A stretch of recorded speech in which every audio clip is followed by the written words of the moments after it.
things have changed very, very quickly from this high wage, high worker bargaining power idea to once more, a grim outlook, squeezed workers, squeezed consumption, falling consumer confidence, high inflation.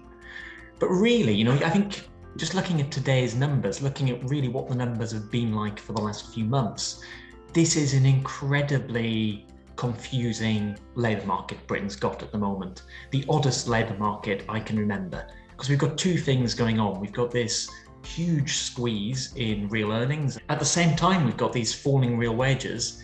We've got a labour market which by most measures is as tight as it's ever been, more unemployed people than job vacancies.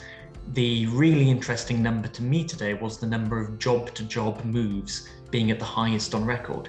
And that's usually a sign of a tight labour market. People quitting their jobs because they've found another job, suggests a very healthy labour market. So it's trying to make sense of how we've got falling real wages when by most traditional measures, the jobs market should be tight. There should be even more upward pressure on wages than we're seeing.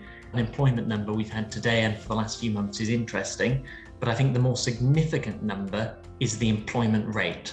And the employment rate has been rising, it is high, but it is still below where it was when we went into the pandemic. And I think that's sort of really my worry about the British labour market is, are these people in their 50s and 60s who dropped out of the labour force and became inactive over the course of the pandemic, are they going to come back to the labour force? Because if they're not, that really hits the ability of the British economy to produce the kind of output to maintain the living standards and growth that we want for the next few years.